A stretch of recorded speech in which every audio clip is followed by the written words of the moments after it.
Well, I guess this beginning is just for the people who are watching this VOD. And let's see if I move it here. Yeah, good.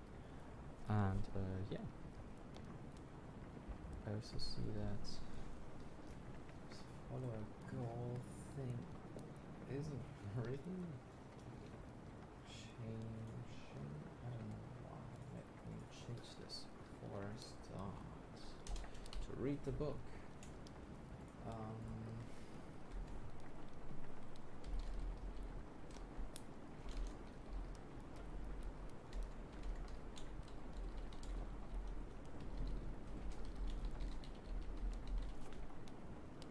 I don't know.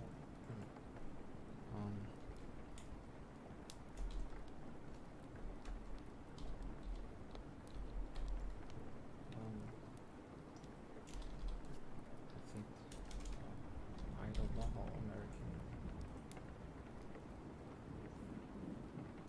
I don't know how American dates work, but I think I figured it out. Yeah. And it sounds like there's snows. I have no sunglasses on. But yeah, I would say before I start, I want to say which book I'm going to read, even when it's in the title. I read the Doomsday Key from James Rollins, and we will see how long I will read today. It's the first time I ever read the book out loud, like also in a stream, of course. And yeah, I hope you will like this journey. And yeah, otherwise I would say now I will start.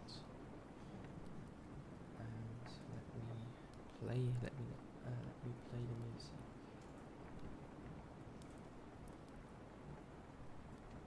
Hope the music is also not too loud.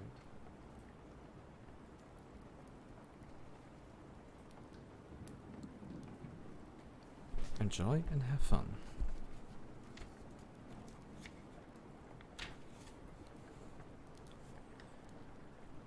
Notes from the historical records. During the 11th century, King William of England commissioned a comprehensive survey of his kingdom. The results were recorded in a great volume titled the Doomsday Book. It is one of the most detailed accounts of medieval life during that time. Most historians accept that this grand accounting was done as a means to gather a proper text from the populace,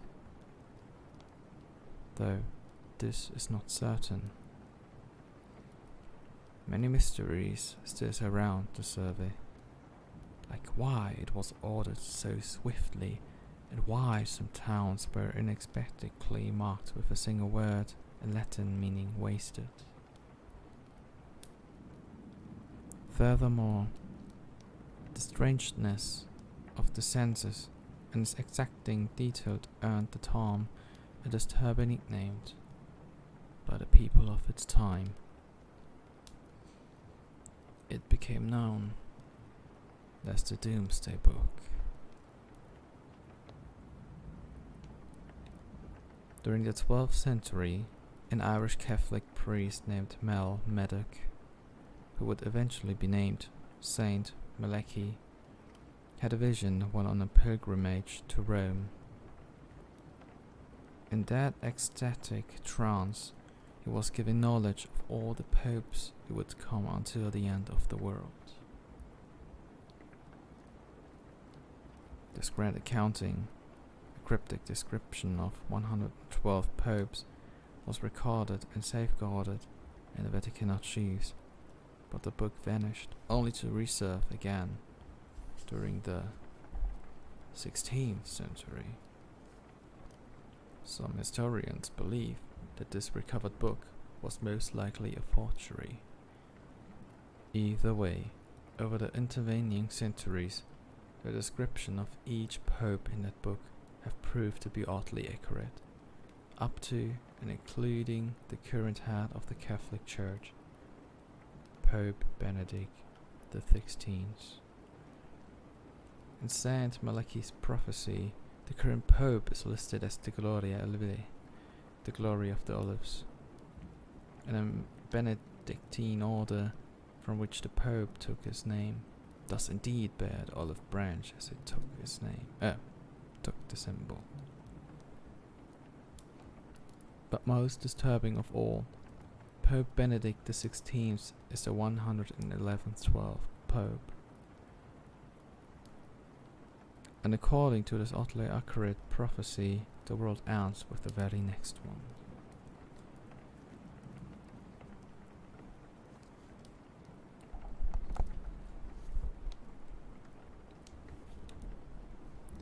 Notes from the scientific records.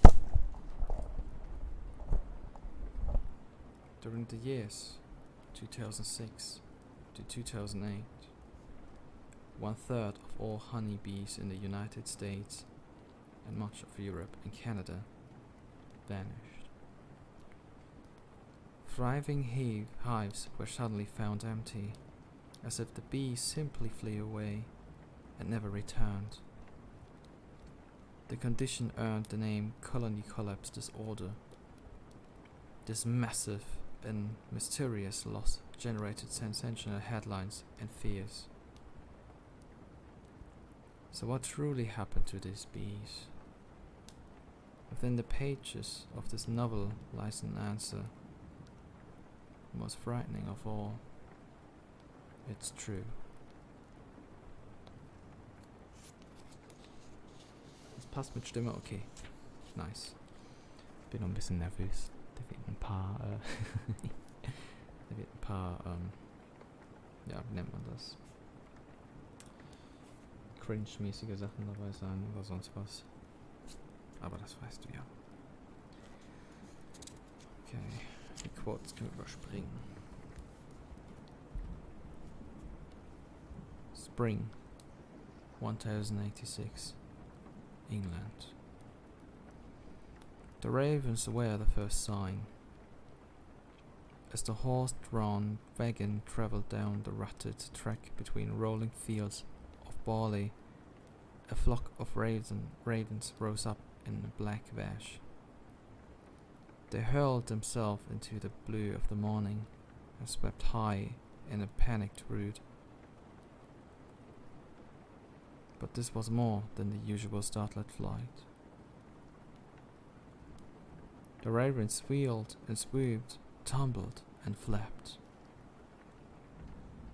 Over the road they crashed into each other and rained down out of the skies. Small bodies struck the road, breaking wing and beak. They twitched in the ruts. Wings fluttered weakly, but most disturbing was the silence of it all. No cause, no screams.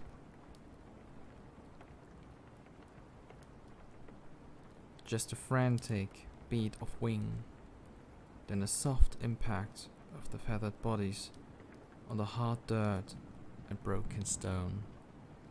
The wagon's driver crossed himself and slowed the cart. His heavy-lidded eyes watched the skies. The horse tossed its head and huffed into the chill of the morning. "Keep going," said the traveller sharing the wagon. Martin Bohr was the youngest of the royal coroners, ordered here upon a secret edict from King William himself. As Martin huddled deeper into his heavy cloak, he remembered the note secured by wax and imprinted by the great royal seal. Burdened by the cost of war, King William had sent scores of royal commissioners out into the countryside to amass a great accounting of the lands and properties of his kingdom. The immense tally was being recorded in a mammoth volume called the Doomsday Book, collected together by a single scholar and written in a cryptic form of Latin. The accounting was all done as a means of measuring the proper tax owed to the crown, or so it was said. Some grew to suspect there was another reason for such a grand survey of all the lands. They compared the book to the Bible's description of the Last Judgment, where God kept an accounting of all mankind's deeds in a book of life. Whispers and rumors began calling the result of this great survey the Doomsday Book. These last were closer to the truth than anyone suspected. Martin had read the wax-sealed letter. He'd observed that lone script painstakingly recording the result of the royal commissioners in the great book, and at the end he'd watched the scholar scratching a word in Latin in red ink. Bastarde. Wasted. Many regions were marked with this word, indicating lands that had been laid waste by war or pillage.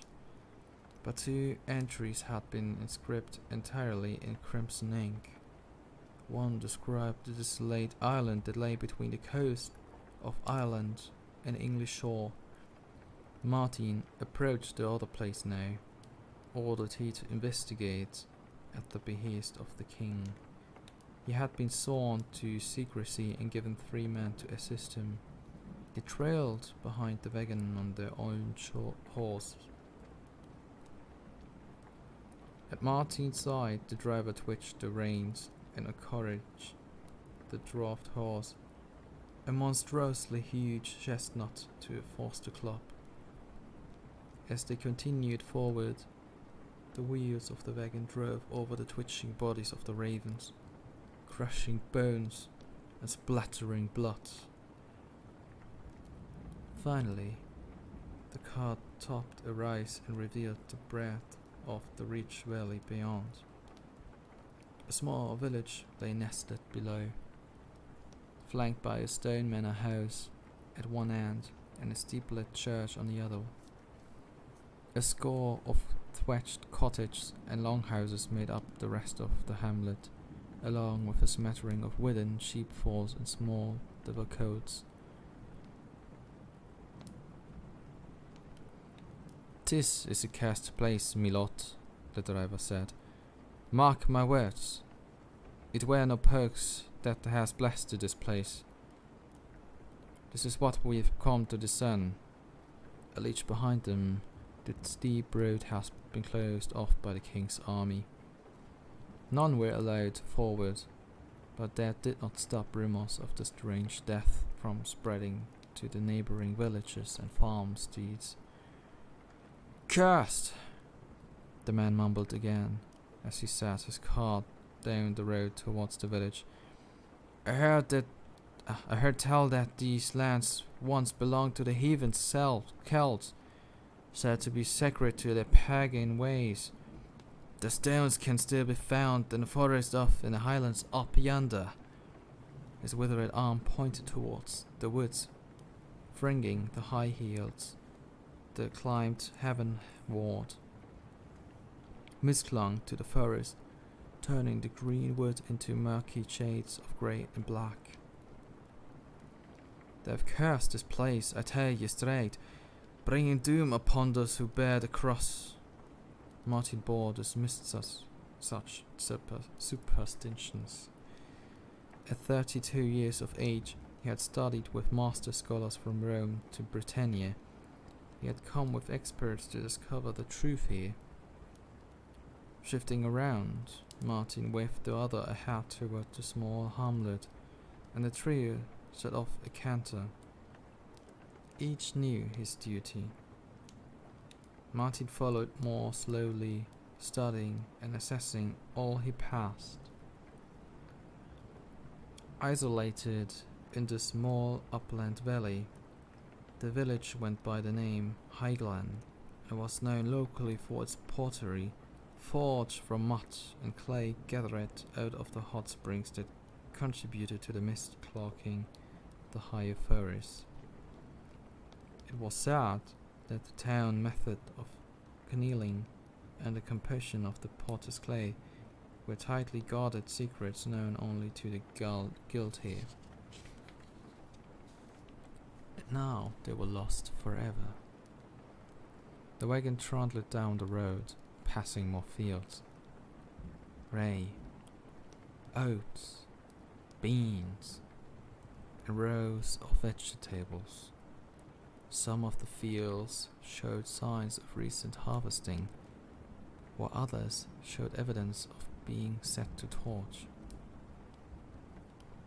Had the villagers ground to suspect the truth? As the wagon continued down into the valley, lines of sheep pens appeared, fringed by tall hedges that half hid the horror within. Woolly mounds, the bloated bodies of hundreds of sheep dotted the overgrown meadows.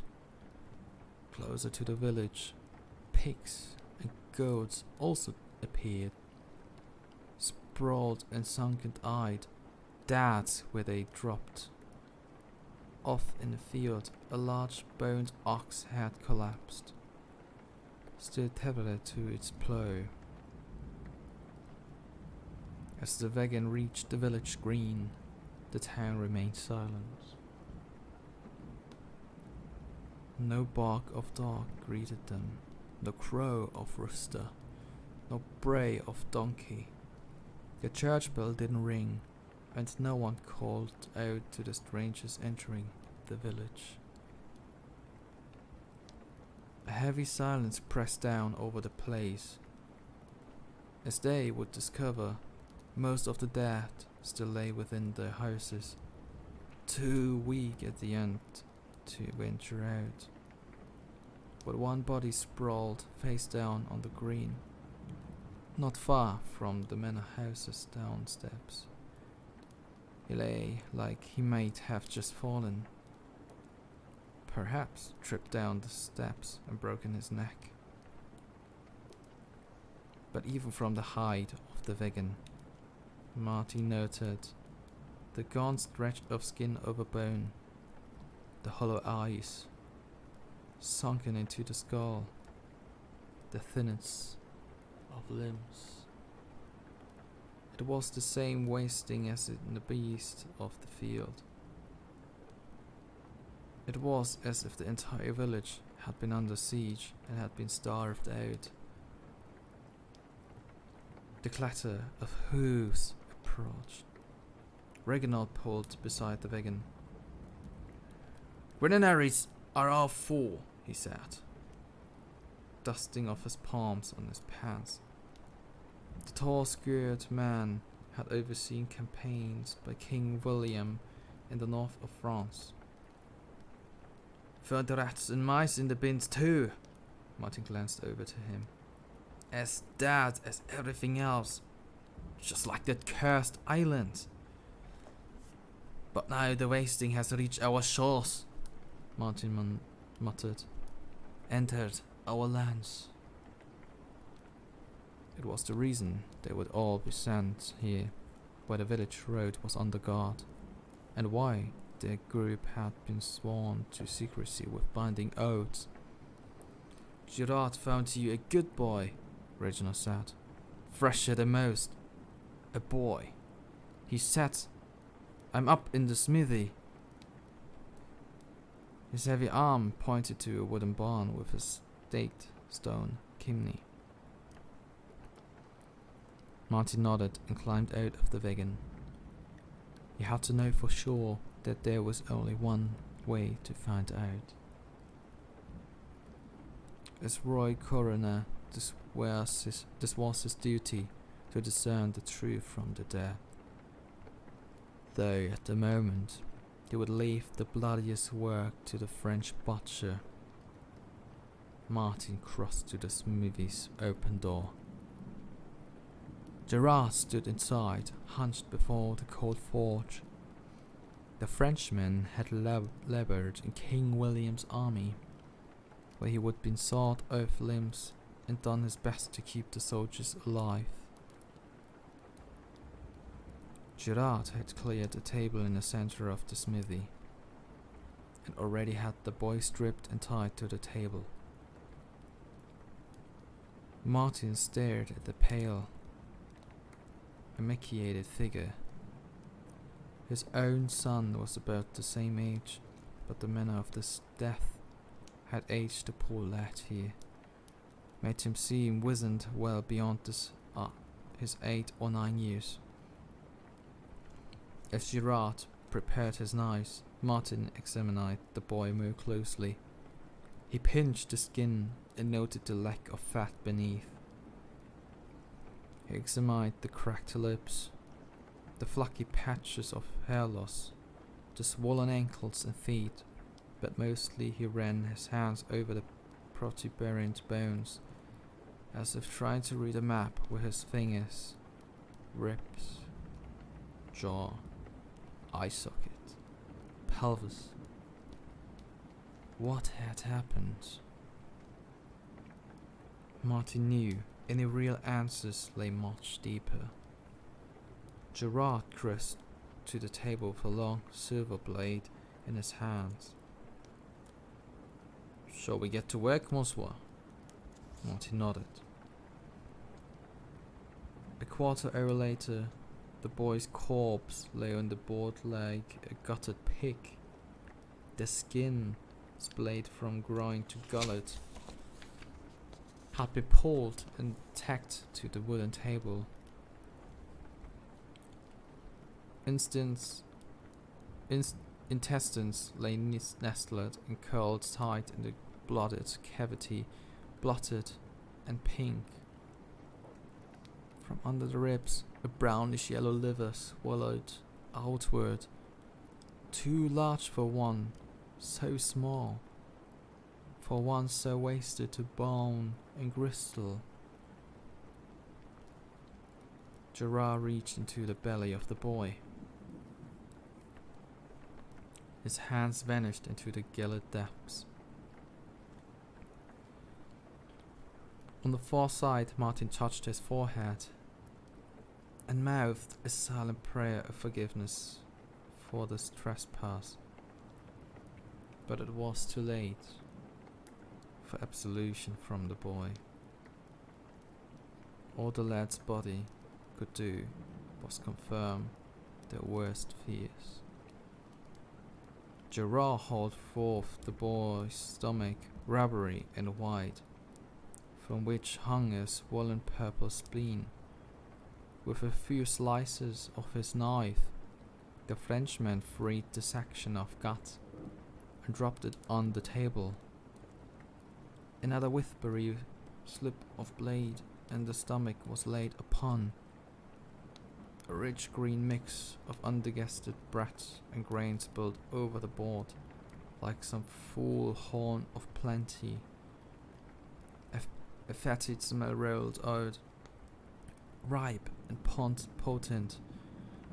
Martin covered his mouth and nose, not against the stench, but against the horrible certainty. Starved to death. That is plain, Gerard said. But the boy starved, with a full belly. Martin stepped back, his limbs going cold. Here was his proof. They would have to examine others to be certain, but the death here seemed to be the same as those on the islands. A place marked in red ink as wasted in the Doomsday Book. Martin stared at the gutted boy.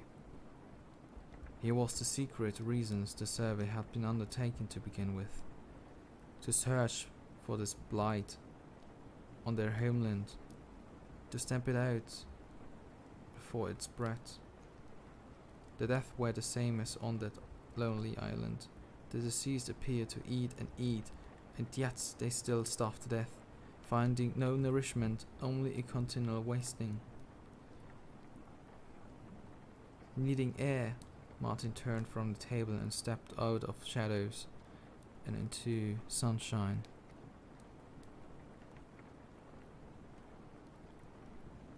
He stared across the rolling hills, green and fertile. A wind swept down and calmed through the fields of barley and oats, wheat and rye. He pictured a man adrift in the ocean, dying of thirst, with water all around him but unable to drink. This was so different. Martin shivered in the warm sunlight, wanting to be as far away from this valley as possible, but a shout drew his attention to the right, toward the other end of the village green. A figure dressed all in black stood before an open door. For a moment Martin feared it was Death himself, but then the figure waved, shattering the illusion. It was Abbot Oren, the final member of their group, the head of the Abbey of Kells in Ireland. He stood at the entrance of the village church. "Come, see this," the abbot shouted. Martin stumbled over toward him. It was more a reflex than a conscious effort. He did not want to return to the smithy. He would leave the boy to the care of the French butcher. Martin crossed the village green, climbed the steps, and joined the Catholic monk. "What is it, Abbot Oren?" The man turned and headed into the church. "Blasphemy," the Irish abbot spat out. "To defile the place in such a manner. No wonder they were all slain." Martin hurried after the abbot. The man was skeletally thin and ghostly in his oversized traveling cloak. Of them all, he was the only one to have visited the island off the coast of Ireland, to have seen the wasting there too. "Did you find what you were seeking?" Martin asked. The abbot did not answer and stepped back into the crude church. Martin had no choice but to follow. The interior was gloomy, a cheerless place with an earthen floor covered in rushes. There were no benches, and the roof was low and heavily raftered. The only light came from a pair of high thin windows at the back of the church. They cast dusty streaks of light upon the altar, which was a single slab of stone.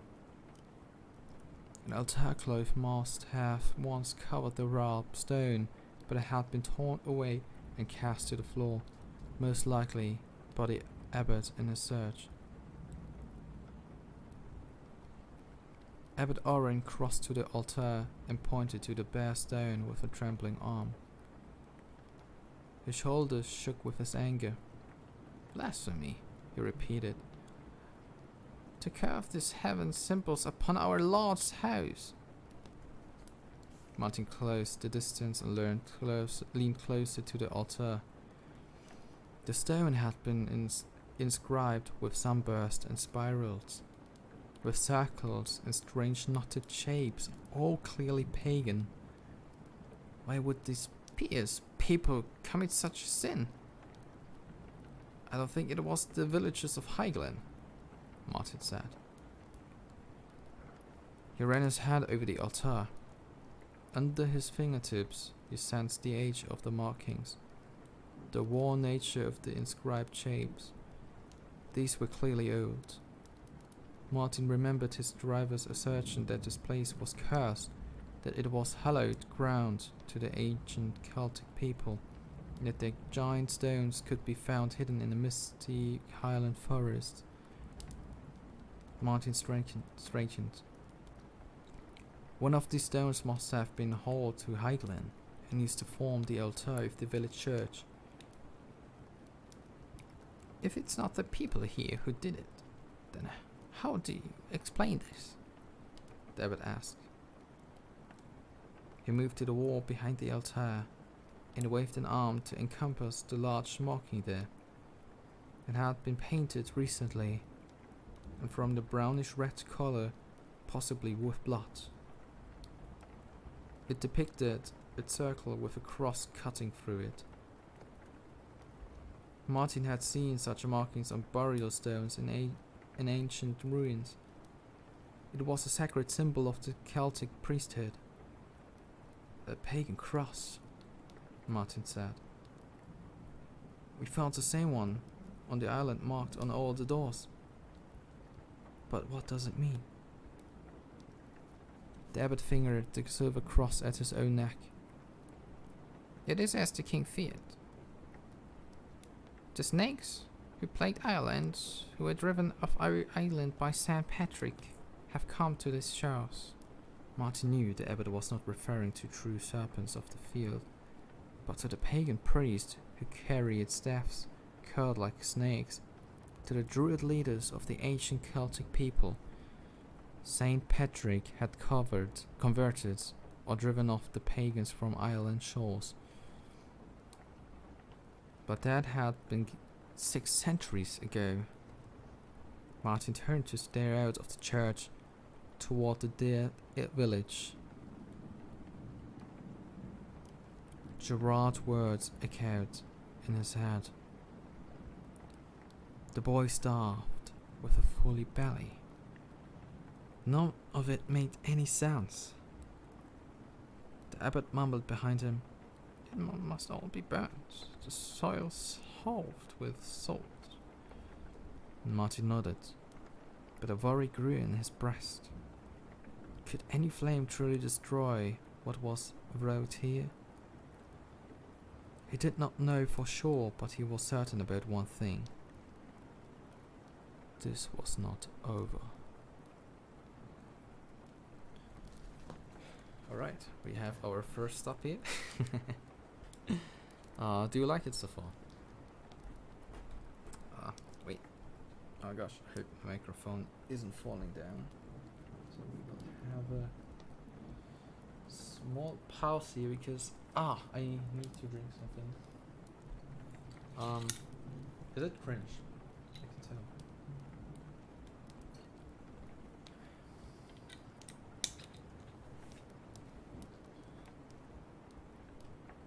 Okay, ja, das ist gut.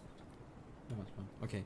Ja, das mit dem Stimmen, ich versuche halt den Leuten mal Stimmen zu geben, das natürlich dann dazu führt, dass ich es spontan machen muss.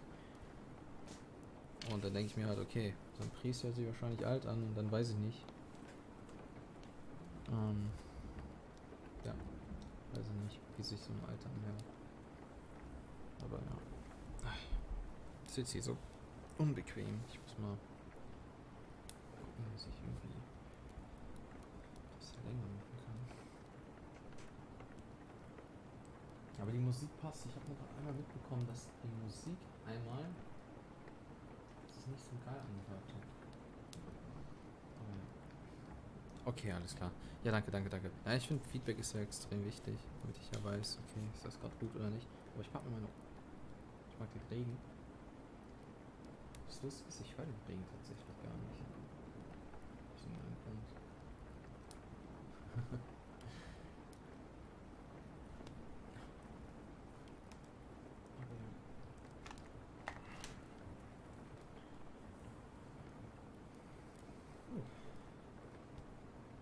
Also das Ding tatsächlich, bei dem Video. Also ich habe das Video extra dafür gedownloadet.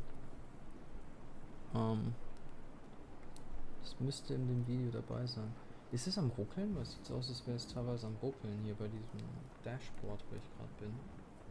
Ich hoffe nicht. Dann macht das ja irgendwie teilweise kaputt. Dass man nicht alles flüssig mitbekommt. Weil es unten sagt Excellent. Das glaube ich nicht ganz.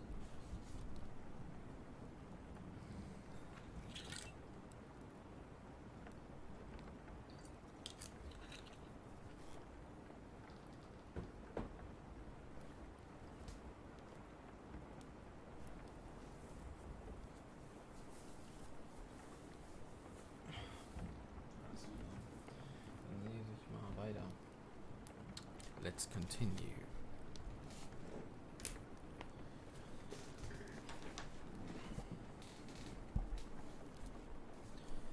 Present day, October 8th,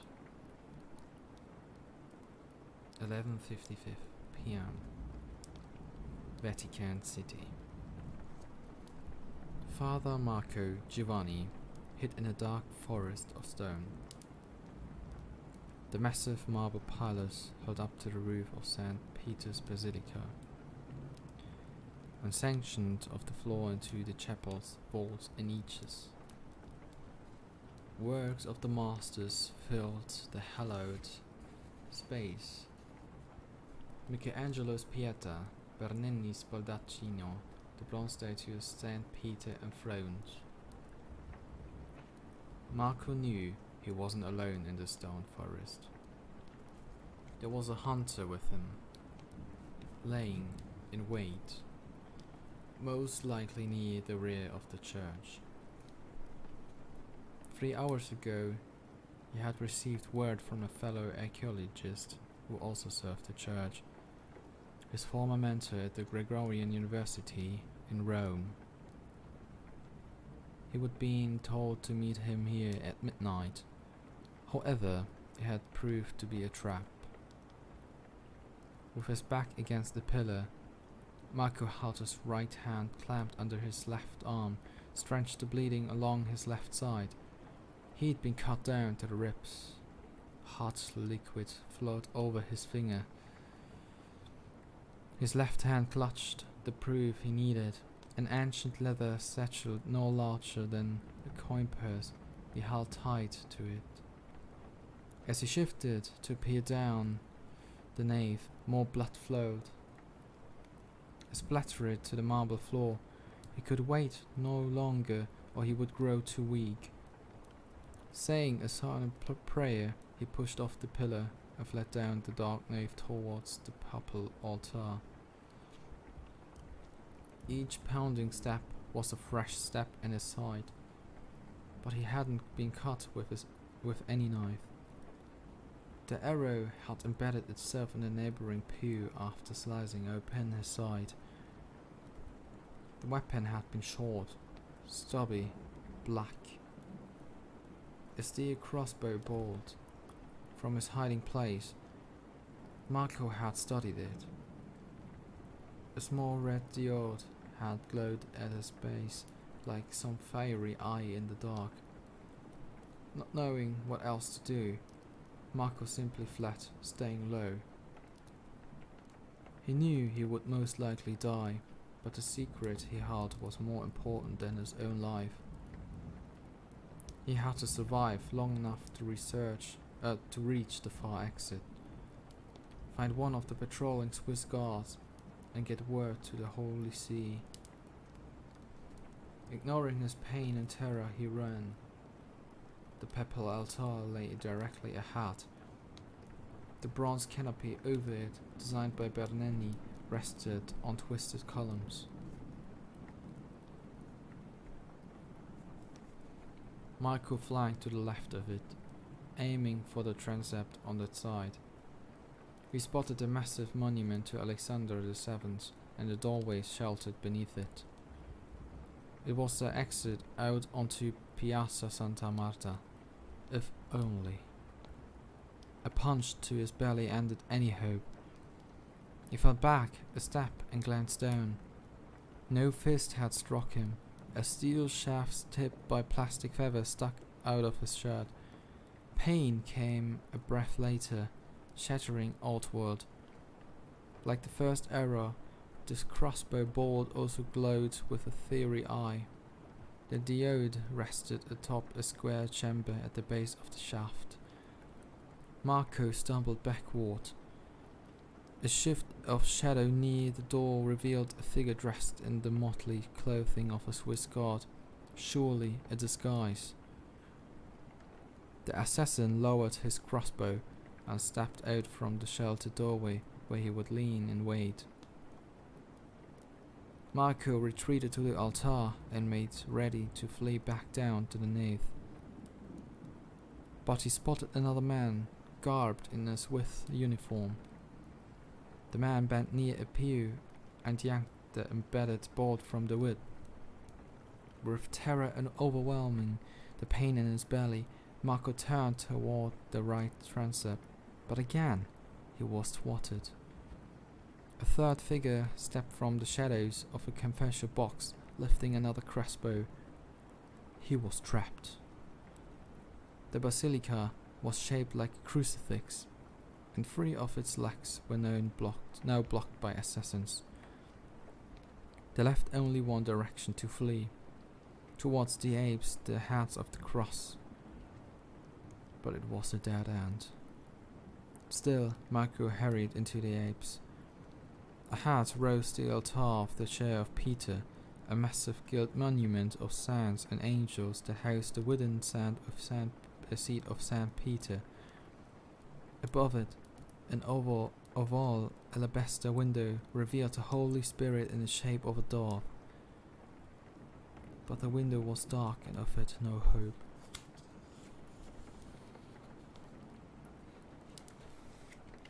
Marco turned his back on the window and searched around him. To his left sat the tomb of Urban VIII. A statue of the Grim Reaper in the form of a skeleton climbed from the Pope's marble crypt, heralding the final fate of all men, and perhaps Marco's own doom. Marco whispered in Latin, "Lilium et rosa," the lily and the rose. Back in the 12th century, an Irish saint named Malachy had a vision of all the popes from his century to the end of the world. According to his vision, there would be 112 popes in total. He described each with a short, cryptic phrase. In the case of Urban VIII, who was born 5 centuries after Malachy's death, the pope was named the Lily and the Rose. And like all such prophecies, the description proved accurate. Pope Urban VIII had been born in Florence, whose coat of arms was the red lily. But what was most disturbing of all was that the current pope was next to last on Saint Malachy's list. According to the prophecy, the next leader of the church would be the one to see the world end. Marco had never believed such fancies before, but with his fingers clutched tight around the tiny leather satchel, he wondered how close they truly were to Armageddon. Footsteps warned Marco. One of the assassins was closing in. He had only enough time for one move. He acted quickly. Stanching his bleeding to leave no trace, he moved off to the side to hide what must be preserved. Once done, he returned to the center of the apes. With no other resource, he dropped to his knees to await his death. The footsteps neared the altar. A figure moved into view. The man stopped and stared around. It was not one of the assassins, and not even a stranger. Marco groaned with recognition, which drew the newcomer's attention. The man stiffened in surprise, then hurried over. Marco? Too weak to gain his feet, all Marco could do was stare, momentarily trapped between hope and suspicion.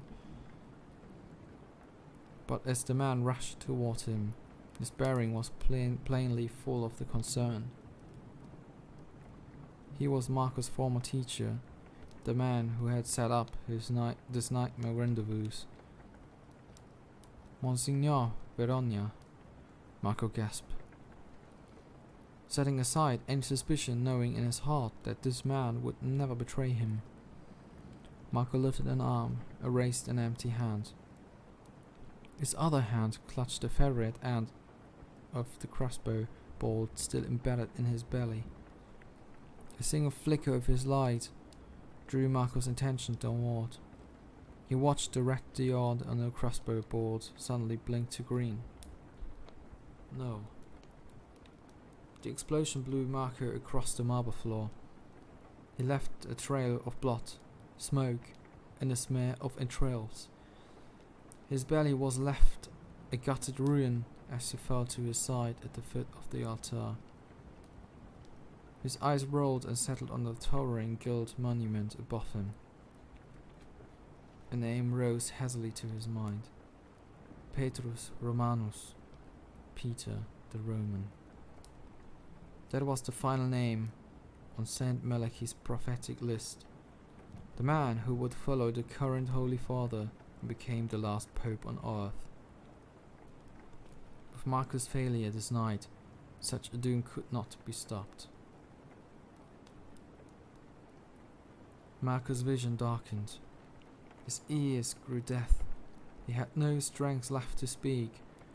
Laying on his side, he stared across the apes to the tomb of Pope Urban, to the bronze skeleton climbing out of the Pope's crypt.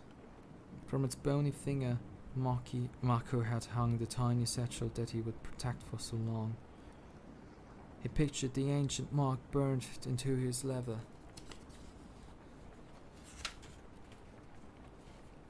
It held the only hope for the world. He prayed with his last breath that it would be enough.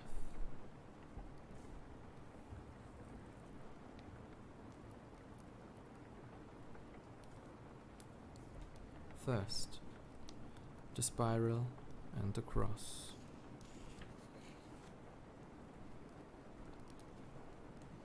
Tuesday, May 9, for immediate release. Viatus sets sights on worldwide food security. Oslo, Norway, Business Wire. Viatus International, the world's market-leading petrochemical company, announced today the creation of its new crop biogenetics research and development division. The mission of the new division is to develop technologies that will boost agricultural productivity to meet the rising global demand for food, feed, and fuel, said Ivar Carlson, CEO of Viatus International. With the establishment of our company's crop biogenics division, Carlson said, we intend to meet this challenge with all our resources, establishing the equivalent of an agricultural Manhattan Project. Failure is not an option, not for our company, not for the world. In recent years, the company's patent the hybridization and transgenic technologies have increased grain, corn, and rice yields by 35%. Carlson said Viatus anticipates doubling its improved yield rate within the next 5 years. Carlson explained the necessity for such a new division during his keynote speech today at the World Food Summit in Buenos Aires. Citing the World Health Organization, he noted that 1/3 of the world is facing starvation. We are in a global food crisis, he said. Most of those suffering are in the third world. Food riots are spreading worldwide, a further destabilizing dangerous regions around the globe. Food security, Carlson said, has surpassed oil and water as one of the new millennium's greatest crises and challenges. Both from a humanitarian standpoint and from a concern about global security, it is vital that custom food production through innovation and biotechnology.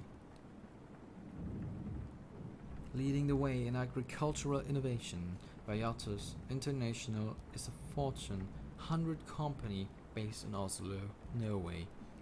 Founded in 1802, Viatus provides products in 180 countries around the globe, enhancing lives and life quality through research and innovation.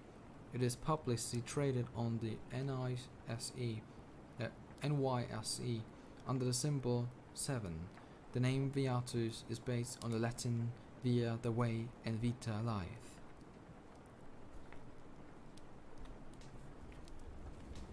October 9, 5:55 a.m. Mali, West Africa. Gunfire woke Jason Gorman from a bone-deep sleep. It took him an extra half breath to remember where he was. He would been dreaming of swimming in a lake at his father's vacation house in upstate New York. But the mosquito netting that cocooned his cot in the pre-dawn chill of the desert jolted him back to the present. Along with the screams, his heart hammering, he kicked away the thin sheet and tore through the netting. Inside the Red Crow's hat cabin, it was pitch dark, but through the tarp walls, a flickering red glow marked a fire somewhere on the east side of the refugee camp. More flames licked into existence, dancing across all four walls of the tent. Oh God. Though panicked, Jason knew what was happening. He would be briefed about this before heading to Africa. Over the past year, other refugee camps have been attacked by the Tuareg rebel forces and raided for food. With the price of rice and most troubled across the Republic of Mali, the capital had been besieged by riots. Food was the new god in the northern districts of the country. 3 million people faced starvation. It was why he had come here. His father sponsored the experimental farm project that took up 60 acres in the north side of the camp, founded by a Viatus corporation and overseen by crop biologists and genetics from Cornell University. They had test fields of genetically modified corn growing out of the parched soils of the region. The first fields had been harvested just last week, grown with only a third of the water normally necessary for irrigation. Word must have spread to the wrong ears. Jason burst out of his tent in his bare feet. He still wore the khaki shorts and loose shirt he had on when he fell into bed last night. In the pre-dawn darkness, firelight was the only source of illumination. The generators must have been taken down. Automatic gunfire and screams echoed through the darkness. Shadowy figures dashed and pushed all around, refugees running in a panic, but the flow was turbulent, heading this way and that. A rifle blast and the staccato of machine gun fire arising from all sides, no one knew in which direction to flee. Jason did. Krista was still at the research facility. 3 months ago, he had met her back in the States during her stateside briefing. She had begun sharing Jason's mosquito-netted cocoon only last month. But last night, she had stayed behind. She had planned to spend the entire night finishing some DNA assays on the newly harvested corn. He had to reach her. Pushing against the tide, Jason headed toward the north side of the camp, as he feared the gunfire and flames were the most intense there. The rebels intended to raid the harvest. As long as no one tried to stop them, no one had to die. Let them have the corn. Once they had it, they would vanish into the night as quickly as they would come. The corn was going to be destroyed anyways. It wasn't even meant for human consumption until further studies were done. Turning a corner, Jason fell over the first body, a teenage boy, sprawled in the alley between the ramshackle hovels that passed from homes here. The teenager had been shot and trampled over. Jason crept away from his body and gained his feet. He fled away. After another frantic 100 yards, he reached the northern edge of the camp. Bodies were sprawled everywhere, piled on one another, men, women, children. It was a slaughterhouse. Some bodies had been torn in half by machine gun fire. Across the killing field, the research camp Quanson's huts stood like dark ships mired in the West African savannah. No lights shone there, only flames. Krista. Jason remained frozen in place. He wanted to continue onward, cursing his cowardice. But he couldn't move. Tears of frustration rose to his eyes. Then a thump rose behind him. He twisted around as a pair of helicopters flew low toward the besieged camp, hugging the terrain. It had been government forces from the nearby base. The Viatus Corporation had scattered bushels of US dollars to ensure extra protection for the site. A shuddering breath escaped Jason. The helicopters would surely chase off the rebels. More confident, he headed across the field. Still, he kept low as he ran. He aimed for the back of the closest Quonset hut, less than 100 yards away. Deeper shadows would hide him there, and Krista's lap was the next hut over.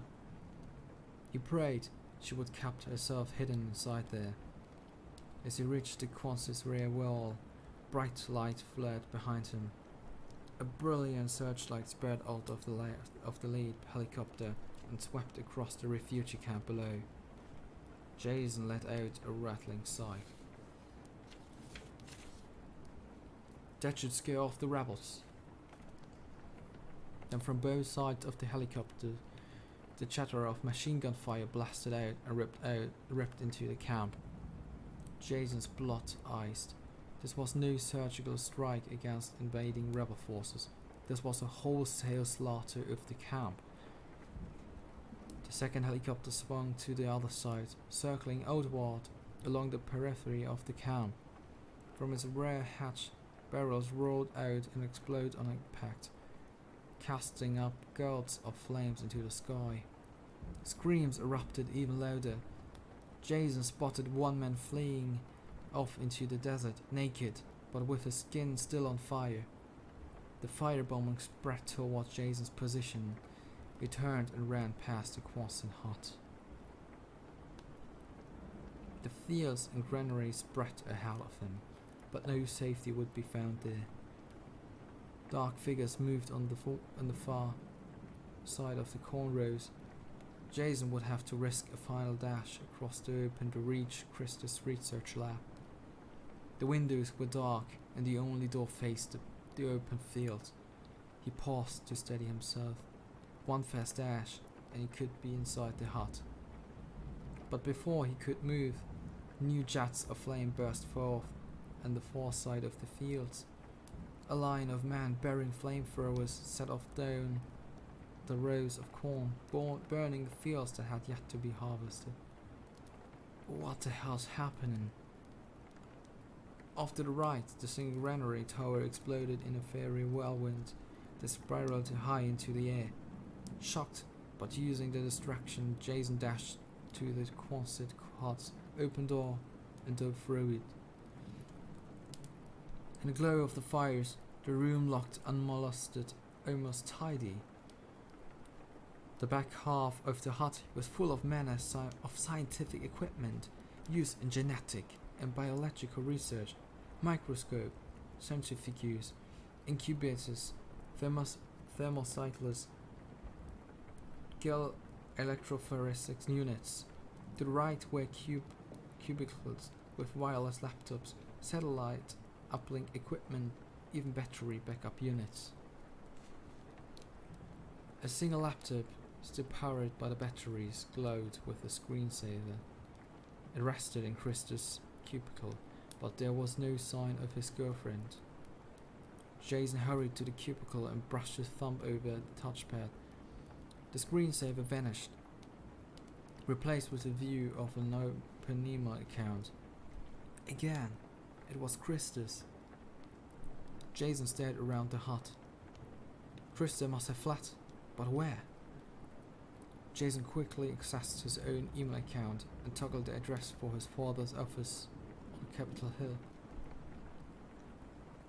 Holding his breath, he typed rapidly as he described the attack in a few terse sentences. In case he didn't make it, he wanted some record. Just before he hit the send button, he had a moment of insight. Krista's files were still up on the screen. He dragged them and attached them to his note and hit send. She would not want them to lost. The email failed to immediately transmit. The attached file was huge. It would take an extra minute to upload. He couldn't wait. Jason hoped the battery pack would last long enough for the email to go through. Fearful of waiting any longer, Jason swung toward the door. He had no way of knowing where Krista had gone. He hoped she had fled into the surrounding desert.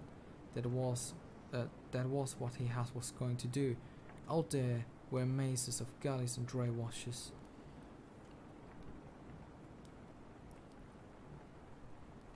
He could hide for days, if necessary. As he hurried toward the exit, a dark figure appeared and blocked the doorway.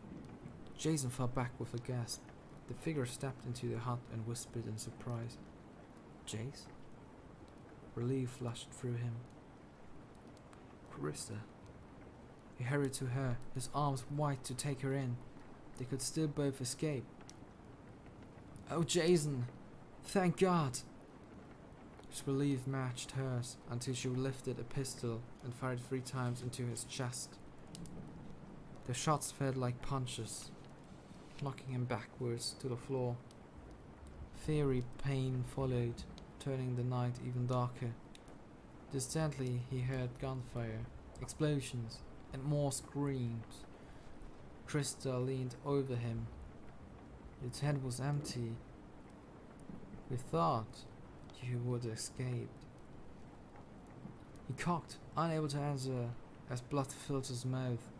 Seemingly satisfied with her silence, she turned on her heel and headed back out into the nightmare of fire and death.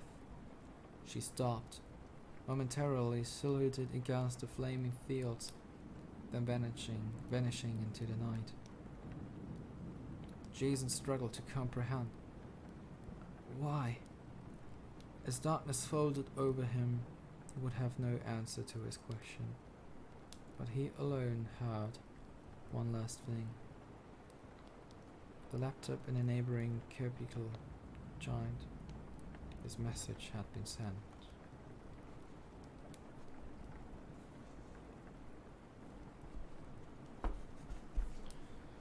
Well, I guess this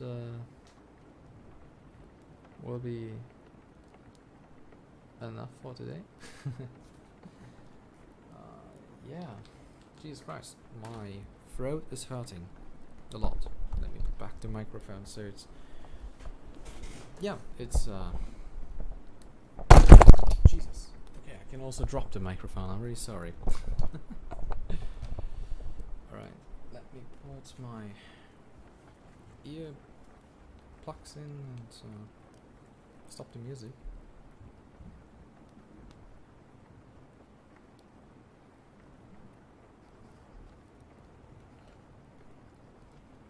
Right. Well, I guess 1 hour. 1 hour was actually longer than I was expecting to read, and really hurting for the throat. I wasn't expecting that, but it was fun. It was really fun.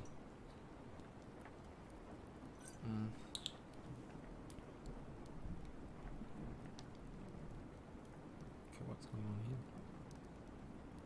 Okay. I think we'll do this weekly. I don't know if I will do this now. No. A lot, like in a week, but probably yeah, 1 day or 1 time in a week. But yeah, thank you whoever is going to listen to that, whoever was in here, because I wasn't seeing that. There was a bit of a time not watching the chat just because of emergent reasons.